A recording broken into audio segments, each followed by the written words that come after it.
Pigeons 420. Mr. Grow It. From the staff. This episode is brought to you by AC Infinity. Check out their Cloud Ray Gen 2 oscillating clip fan.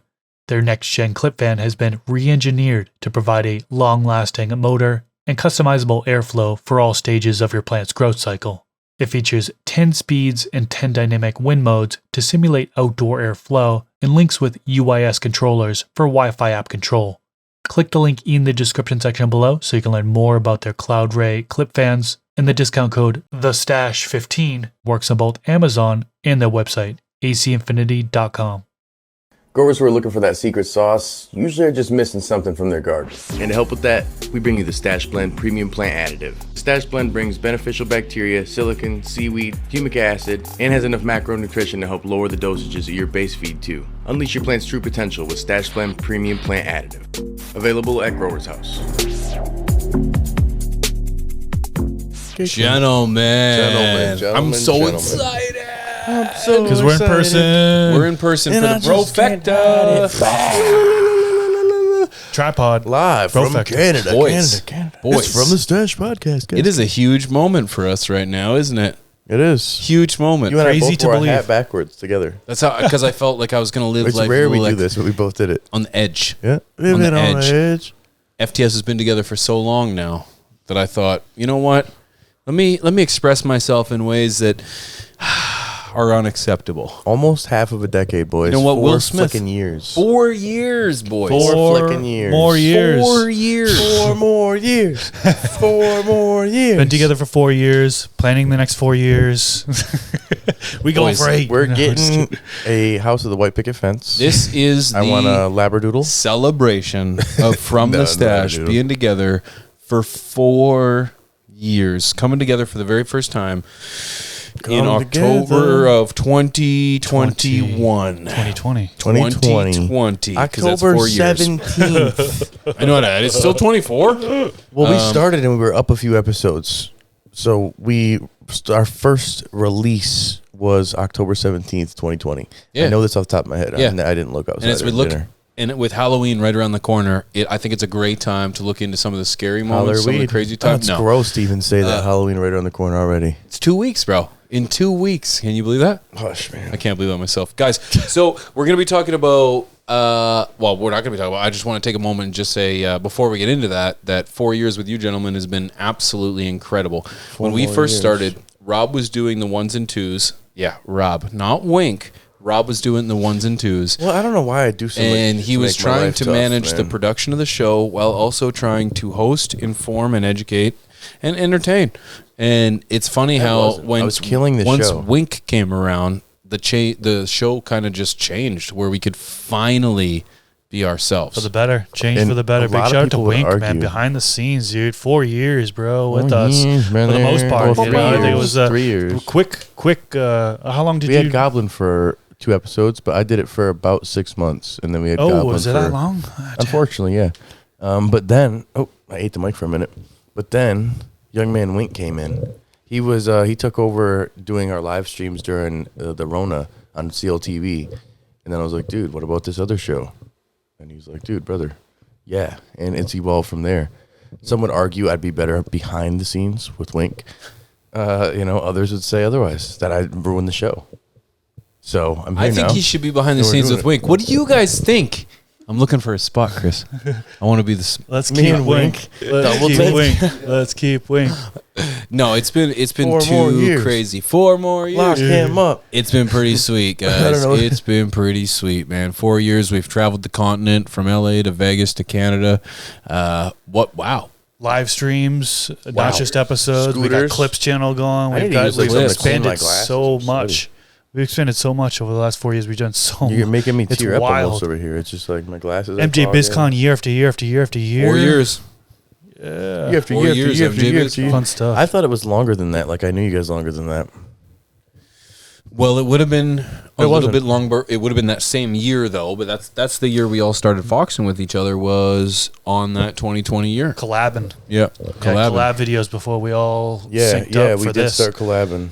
That's is true. crazy. That is right. Yeah, that's crazy. Because then one of us was the first one on Garden Talk, and then I was the second. Rob is episode 1 on Garden Talk, and then 2. I was his first. I think you're episode 2, right? Is Yeah, that right? and I then he went and maintained stuck around and found me. the number 1 episode of Garden Talk until just a couple months ago, where I believe I was surpassed by Chad Westport. Chad Westport, the Dense Yeah, Buds one. Dense Buds. I had that number 1 spot. I That's think where he dropped like 7 or 8. But, I'm just kidding. I'm just joking. You're still holding steady at 2. No, hey, That was a good you know episode. what? 7. No, I think great episode. I And might I'm be down a just little bit from now, I'm but just hey, chopped to liver be in the over top 5, top 10. And that was no face too. All chest, no face. Yeah, You didn't even show your face all back face, then. Yeah, all chest, no face. Yep, Yeah, that's right. Yeah. Crazy.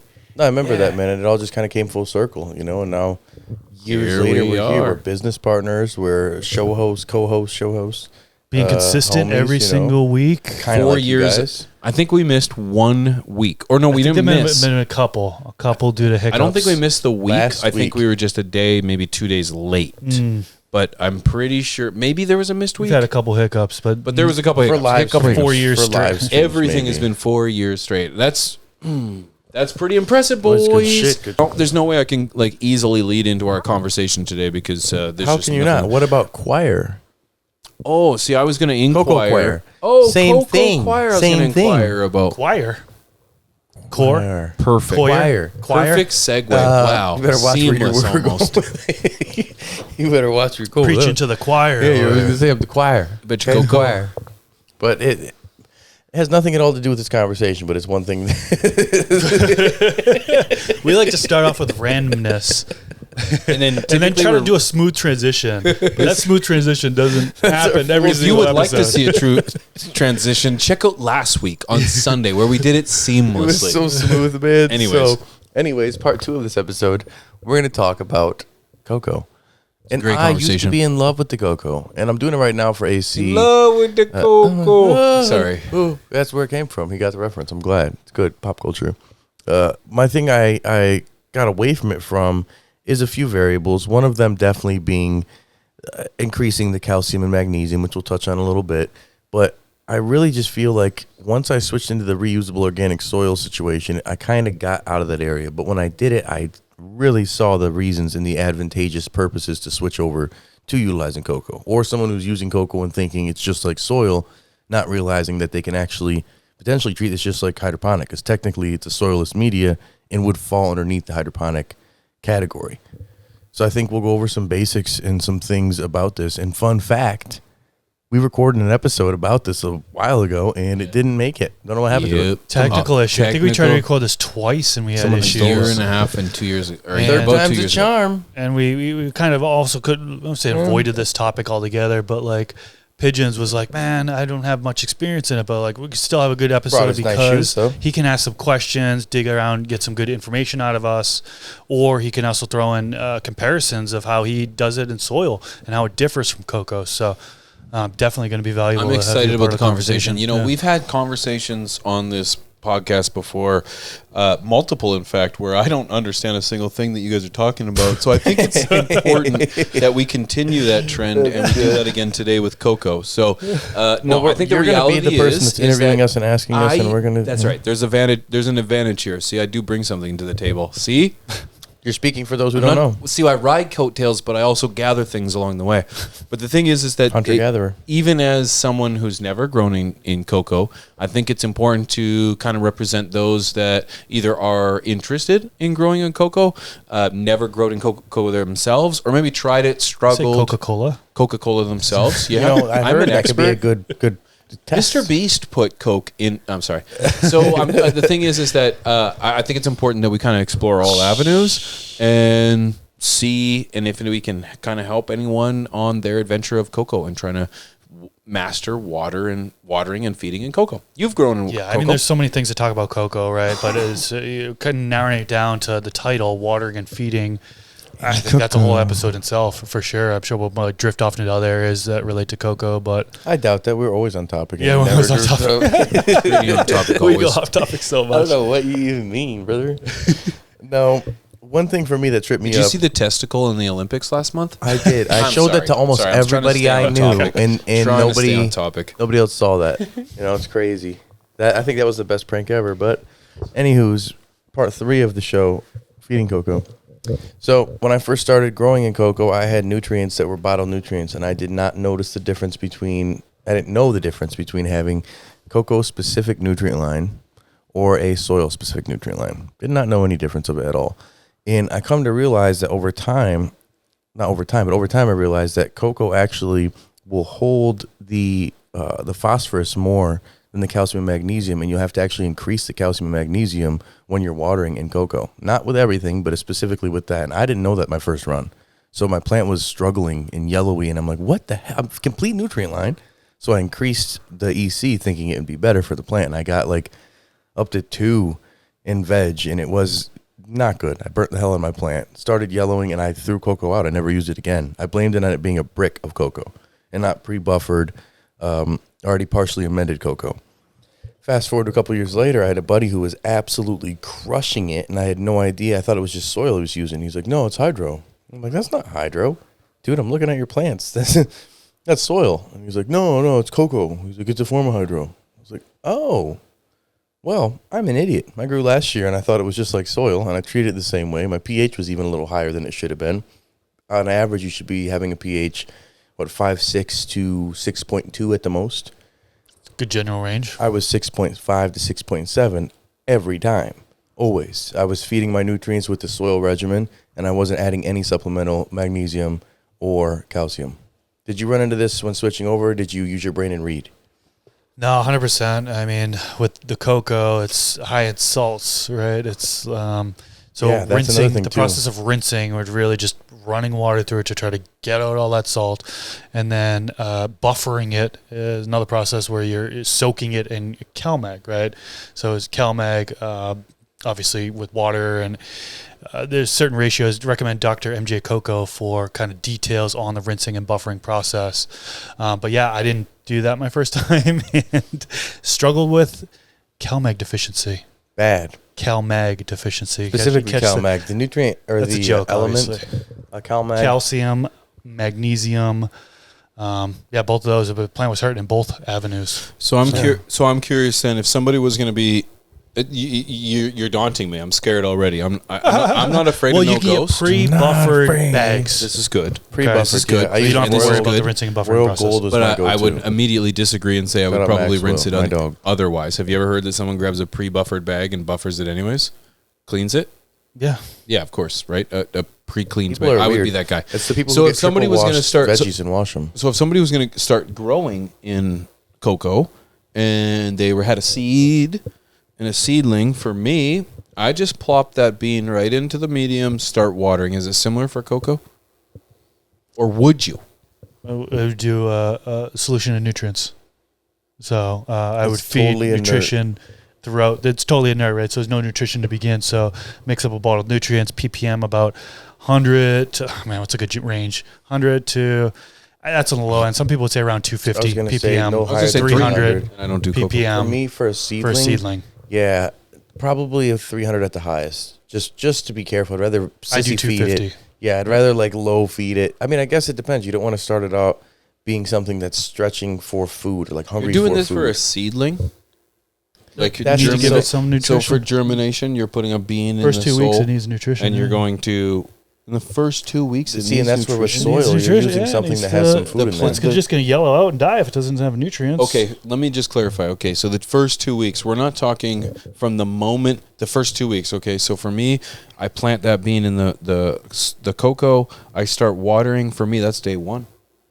Day 2, day 3, day 4. You don't consider it the pops day- above the soil. Oh, Okay, let's just okay, clarify. where- Let's just yeah, clarify. that's- Let's clarify. I usually say day 1 is when it pops from the medium. It sprouts from the medium. That's day 1. I wouldn't count the watering days when it hasn't sprouted from the Okay, medium. I'm as sorry. So I days. got confused because I had just asked if they put that in a nutrient solution. So I thought, oh, we're immediately watering with nutrients right away before anything, before any taproot or anything. But the answer is no. That'd be Once you have a taproot, I was Yeah, referring to well, before, but now once it sprouts from the medium, and it then gets to the point where it needs water, the medium's drying out, you would hit it with the nutrient solution. You wouldn't hit it with plain water. You wouldn't hit it with just plain water at that point. you That wouldn't. makes sense? Yep, No. because you've already got plant. Because the plant's brought it from the medium now. At that point, it's looking for nutrition. It's got the root zone there. And so, you want to give it nutrition. Just wanted to make sure we were all on the same page. That's all. I misunderstood based on what I had said and how you had answered. You answered fine. I misunderstood.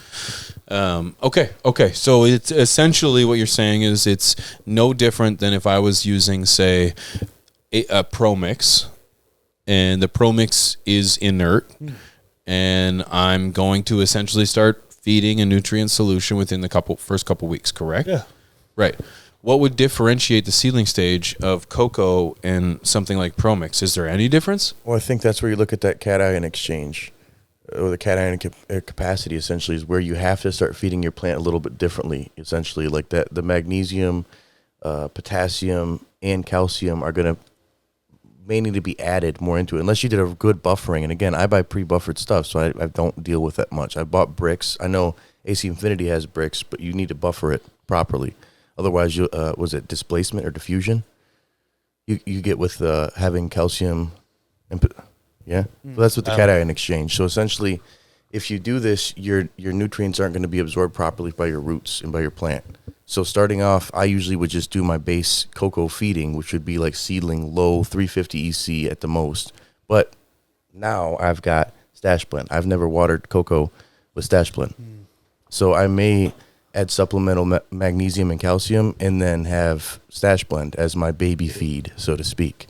So I guess it depends on the person. Now, if you're going full cocoa or full hydroponic style, you may want to literally be looking to do a bell curve style, or pushing your plant with crop steering, because that's just like people will do with rockwool. They're going to try to push that plant as much as they can to be able to feed it as heavy as they can right away. So it depends on how you're trying to nurture and baby your plant up, or you're trying to go hard out of the gate, At least what I've seen in the commercial setting especially. When you explain when cats iron their shirts, is that what you're referring to? Because I was just a little bit lost. Cation exchange. Go ahead. Sorry. And cation exchange is something that's going to occur in cocoa that doesn't occur in Pro Mix? Yeah. So essentially what it's going to do is like different nutrients it's going to grab onto differently compared to others. So I believe it's just magnesium and calcium. Is that because positive of and negative charges? Think of positive, negative charges, right? And then think of the actual medium's particles having a positive, negative charge and attracting EC fair. comes That's into fair. place. Okay, why does now maybe So we're a there's that little exchange. I get it. Now, why is cocoa making that exchange? Does that have to do with the fibers or anything of the medium That part, itself? honestly, I don't know. I've Is never there an looked into electric? that. Okay, so my immediate, because cocoa's like a husk and it's got like a carpet like kind of it. Is that why it's kind of creating an electric exchange or no? Well, I mean, peat has cation exchange capacity as well, and it's a little bit higher than cocoa. I can't speak I too know this is deeply a little about deep. it. We're kind of getting This is trying to the get deep into basics of science here, cocoa. but That's fair. Yeah. No, This that's is fair. the basics. You're asking us questions that are more advanced. No, We'll that's save good. for part two. No, hey, the media is. For the record, I just want people to understand that when cats start ironing their shirts, that I feel it's important that we try to break it down to that. Cats ironing. No, you broke that down But this really is well. this I is just almost wanted the to clarify. knowing the what, not as much the how, or knowing the how more than the what. Okay, and this is the bro science of where we're not cocoa experts. trying to be a bit medicated too, a little difficult to recall and explain. We did play a bunch of hacky sack outside We too, did. and I was clearly leading the pack. Me and Wink were. No, that's fair. No, Joints that's fair. So faster. I think to answer my question, I had asked if growing a seedling is similar in cocoa that it is in an inert media like Pro Mix. It sounds like the germination stage is very similar. Germination in general. The germination yeah. in general is very similar. And the first, say, 2 weeks sounds very similar as well, aside from the pH, right? You were saying pH is somewhere between 6.2 and 6.5? He said No, that's where I messed up. Oh, I'm sorry. 5.6 to 6.2. You said is like what you like to 5.6 to 6. Usually 5.8. I do is what I 5.8. hit. I go in at 5.8 every time. Yeah. 5.8. 5.8. Yep. Okay. And I'm assuming that scale on the pH meter is due to that cation exchange. Well, and this is Why for, it's for accepting hydroponic nutrients as well. at a 5.8 versus say a 6.8. Think of the cation exchange more as like the ability to hold on to elements. The medium's ability to hold on to nutrients. Okay, that's fair. That's what it is. Okay, so it has Not the nothing to nutrient do with its itself. nutrient It has no- uptake. Yeah, the pH. I mean, you already know this as far as like Yep, different the scale. pH level Yep, scale, Yep. different can explain availability it, for please. nutrients. Okay, and then so again, I guess we're getting kind of into this deep. I'm just, but this is good because these 102. are the curious. If somebody's kind of amateur or novice to get into cocoa, I'm just trying to figure out why you would jump to cocoa. So some of this is going to be so you do it at this. Well, why do you do it at this? We need to have an expert on there. So if you know an expert for cocoa, we need the why on some of those. The what we've grown it so we can be like the mechanic who's like, move out of the way. Let me do it here. You know what I'm saying? I'm not necessarily going to be able to break down all of those things. But when it comes to like, that's fair, and that's 100% fair. Or the how. Disappointed. I know. But I get it. I'm not that smart. Chris is, but I got him real baked. Been doing it all week. We're looking at having to change your nutrient regimen potentially in that sense. So if you have a pH perfect nutrient, it comes out at 6.5. That's not ideal. That's why you'll see, remember old Dutch Pro, there was the cocoa version or hard water version. Yes, the hard water. They were very specific on that because the watering affects the plant, and what you're doing and what you're putting into the media affects how the nutrient combination and essentially like the chemical reaction works together. I'm not trying to challenge. Oh, you're trying to make us look dumb. I'm trying because this. No, you're trying to understand. Welcome to my level. That's it. You've never done cocoa before. I've never done cocoa. I've never done cocoa. And as someone who's doing an inert media, I'm trying to think, well, okay, cocoa for control. I've got control. I have control with ProMix. I have control with an inert media as well. So it sounds like that's control is the equation. That's something that you're going to get. That's the coherent. That's the same as an inert media as something as ProMix. You're getting control. Yep. You're getting that with an inert media as well. But it's different from soil. Right. Soil. Now we're different. changing things up a little bit from a soil to a cocoa grow or a cocoa medium. Soilless. Yeah. You can call soilless. Soilless. Yep. I think most of it for like cocoa is the aeration that you get. And you can add a lot more stuff there to your soilless media, whether you're using peat or any other kind of mix there, but it's really the aeration where how you get those crazy roots in hydroponics, and bigger the root, bigger the fruit. You'll have these massive plants, and the growth will be like hydroponics in the sense where your veg time like 2 weeks versus a plant that's in soil, and you're getting just more oxygen to the roots overall. A lot of people will use stuff that doesn't have any perlite in it. Mine will still have perlite often, but like, dude, it's night and day. I've seen plant size within the same period. Flowering, that argument isn't as valid because flowering is a finite time. It's going to be 2 months of flowering, period. Your veg time in hydroponics, you'd be so surprised to see a 2-3 week veg versus a 2-3 month veg and be like, wow, holy shit, you got this same size plant, especially when you're looking at deep water culture, which is another episode. Yeah, so with the cocoa, I mean, even versus soil, kind of getting into the differences there, the pretty big differences there, right? Water holding capacity, the cation exchange capacity. Those are big differences there. Water holds on to the soil. Most of these bag soils is kind of what I'm referring to be broad.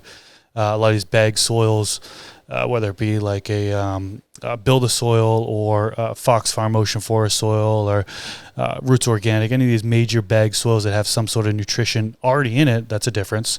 These bag soils have nutrition in it, but it holds on to water a little bit better than cocoa. But folks argue that the cocoa is going to allow for more aeration, higher yield, faster growth, higher yield versus the soil, which is not as airier in the medium, doesn't provide as much oxygen. Now, of course, there's a lot of variables on what mix you're talking about, specific mix. There's so many different mixes, right? So, but generally speaking, the cocoa is going to provide more air in the medium. Well, it still does retain a lot of water, which is the crazy part, too. Retains enough, retains a good amount. People say you can't overwater, that's false. It's definitely false, but it's almost just like saying like you can't overeat a salad type of, like certain things like that are almost just a saying, but you can have a lot more with cocoa. You can go a lot harder and not deal with root rot and not deal with bugs as much, but it doesn't mean that you can't overwater it. You waterlog any, and you can get pests too. Someone, you can't get fungus gnats. Well, no, I've shown you boys videos of the fungus gnat infestation I had. That was in cocoa. They may not come from that. Like you may not get it when you purchase a bag of soil, like you have in the, you know what I'm saying? But it's the habitat. It can be the habitat. Exactly. That's the misconception. That's a common misconception that could have made an episode that we had in the past. Yeah. Is that it may not come from it, but they absolutely will live there if you create that environment. Because I've done it in the past myself, 100%. With that in mind, thinking that I can keep watering and watering and watering. Moving along the idea of trying to decide if someone should go cocoa or not.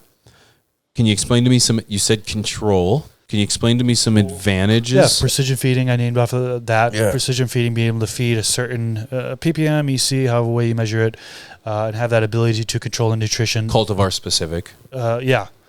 Closely throughout Crop the grow. steering really heavily with it. The faster growth, higher yield. I named those two things. Hold on. Faster growth, higher yield. Mostly due to the aeration in the medium.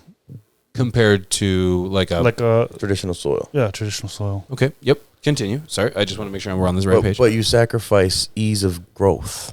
That's where the soil you're like, I'm chilling. In the Coco, like, wow, I have to do all this. That's not like where all the extra things we just listed is a little more, or even like the frequency of you having to feed and water your plants, because the water retention is different. It's still good, but the aeration, I've had times before my roots are so crazy that I'm watering every single day in a 3-gallon pot every single day.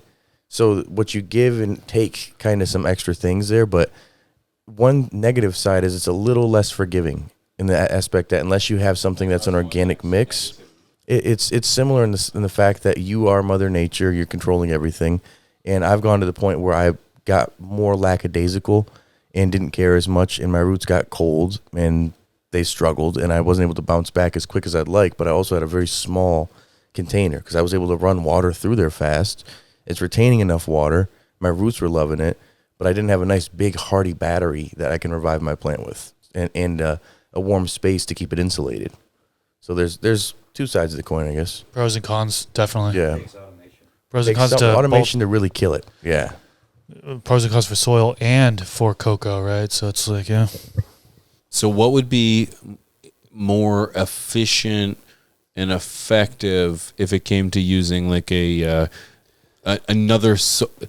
it efficient and effective to be sourcing the world of cocoa versus sourcing the world for another inert media such as a potting mix? You can make both ways efficient, I feel like. You know, you're talking about efficient specifically. You can make both ways efficient. Put them on an auto watering system, right? Then you're kind of hands out. You got a reservoir full of your nutrients in there. They're all being automatically watered. You could have like a blue mat dripper, for example. So as the medium's drying out, water's dripping down on there. Your nutrient solution's dripping down on there, and it's all automated. You do the same thing with soil. So as far as the watering part and feeding, that's both ways can be efficient. Okay. Were you talking sourcing it? Yes, Sorry, I'm I sorry. No, misunderstood that's it. right. I let you finish because you were still making a very good point that they're very similar in regards to how you're going Sustainability and sourcing the product. Sustainability. That's really what I was looking for. Got it. All right. That's really what I was looking for. Is cocoa sustainable? Is it sustainable to be? And I'm going to ask the same question about any other media. Is it sustainable to be sourcing, shipping, and using cocoa around the planet? If they're not scraping it off the side of an island and it's covered in ocean water and salty and nasty, and it's just a byproduct, I think it's good.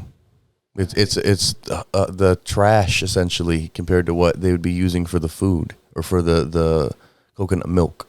That's not what we're after. We're looking for it's essentially just trash. And if it's sourced properly and they're not just taking the food from tribes or from places, indigenous tribes, and they're just taking their food and throwing that shit away, and then just like, yeah, we're getting cocoa, we're good, then it's great. But in the sense of getting something like peat moss or what was it, hydrogen, that's another one, they were like blowing up mines in Russia at some point, and this was just grow talk conversation, but it's more sustainable and ethical sourcing it from what I've seen and gathered. And it depends on the company. Again, Royal Gold is very solid. There's some brands that you'll just order on Amazon and it's a brick named hydroponic cocoa brick. And those ones, kids may have made those. Yeah, there's a big ongoing debate on what's more sustainable, peat or cocoa. I don't have, I can't speak to that well. Cocoa does grow. Coconuts do grow in America. Grow on trees. Yeah, in trees. You'll find them in Florida. You find them. I saw them in Vegas, Hawaii. So they are. You can still find them American sourced. I like that. Correct. Peat moss also grows in America, typically in your mountainous regions / foresty areas. Correct me if I'm wrong. I thought it was all coming from Canada. Most of it's coming from Canada. Yeah, you have the Rockies in America as well, and off the Rockies comes good fertile land coming off in that. If I'm not mistaken, my geography is not too great, but I do believe you have good soil here in America as well. here. And let us know if down you're an expert in the chat without being a trolley douche. I'm going somewhere with this, please. I'm going somewhere with this. So when we're trying to determine, because I'm this whole time I've been kind of trying to determine where cocoa fits in the world of growing today, and whether or not we are overutilizing cocoa. Because from what I'm just getting right now, and from the questions I asked if utilizing cocoa had any difference between another inert media such as Promix, and the answer was no. What's in Promix? Promix would be like a peat moss. It's peat. Yep. Okay. Yep. But it also peat. is peat moss that usually comes with like a mycorrhizae. Not all of them. Not all of them. No, You can get in this particular example. I don't want to include mycorrhizae. So plain, Just fully inert. peat moss. It's an inert. There's no additional fertilizer nutrient of any kind, and that includes mycorrhizae. That includes that, because I know the mycorrhizae, the Promix that I use does include mycorrhizae, but I want to leave that out. I'm trying to determine, and I'm just going to get it out so that we can come to the same conclusion, or at least come to the point where I'm coming at, is America or North America overutilizing cocoa? Hell no. Can cocoa be simply just replaced with something like peat? Because it seems that it has the same benefits, control. It hydrates very similar. It is a natural resource. I'm going to say the same thing for peat, right? They're both natural resources, but I'm going to argue that cocoa seems like it's less prevalent in the world, or at least in even America, than something like peat. And maybe I'm completely wrong. So this is kind of where my argument is hinging. I don't believe it is. You can't retain the water. You retain the water heavier with peat, but you can't have it. So the only advantage is water retention? Water retention and aeration. I disagree. Okay, I'll let you continue. Well, so essentially this is hydroponic without using more electricity, without having to have the air stone, without having to have a pump. And that's where you can get the hydroponic benefits without having to utilize extra electricity or mechanical equipment. That's how I look at it. So people are trying to get the benefits of hydro. Same reason they're using Rockwool more nowadays. Trying to get the same benefits. Rockwool, we can't. I don't want to use Rockwool. I'm just saying it's the same logic as like we can crop steer this. We can push this as much as we possibly can without relying on the buffering of the media, without anything in the media changing what we're trying to do. It's direct to the roots and it's feeding right to the buds. Okay, that's essentially what with cocoa is the argument. You wouldn't add anything to cocoa, correct? For additional aeration? You can. That's not my question. But can you use cocoa? Yeah. Oh yeah. So okay. So you as I let you finish, and I was going to disagree. Now I'm sitting. I'm thinking here. Nope. I'm sitting here thinking that if in peat in my opinion, you should be adding perlite. So now you've got something that's no longer sustainable. What's happening to perlite? It's not going anywhere. It's going to stay.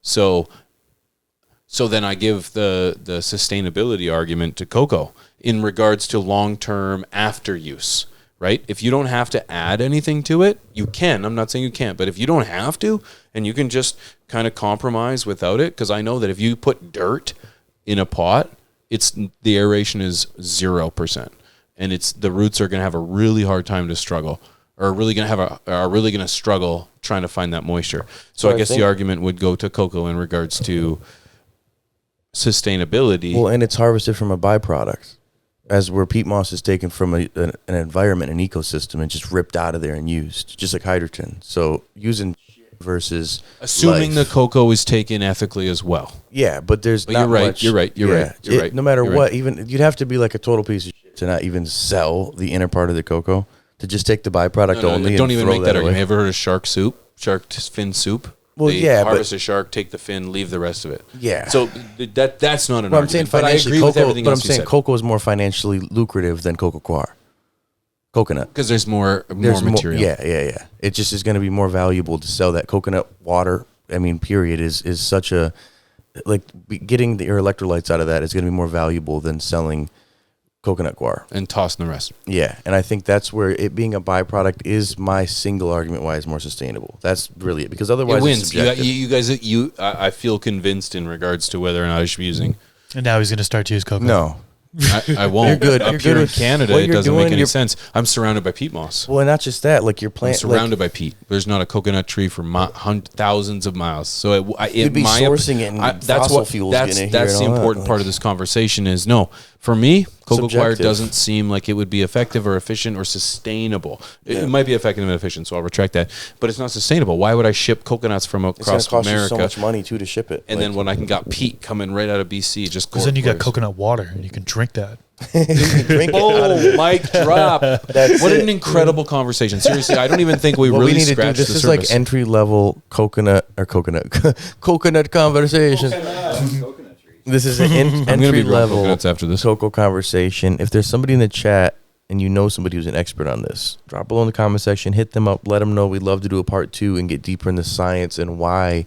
Not We didn't the touch whats, into the anything. whys. I kind of had a narrative in mind where I was going with that, and you guys did a great job in We did trying what to and help how. my answer. All we have is what and how. The why, not on no. No, I just wanted And to test. the Pete versus Coco is a very valid debate. And I want to hear in the comment section, which one do you think is more sustainable? Which is better, Let too. us know. Break Which it down grows for us. better. Break it down. Great idea. Nah, nah, Great. nah. Thank you guys so much for being here. I want to give a huge Dude, shout out to our thanks, LV. patrons. Whoa. That's right here. You want to pound that?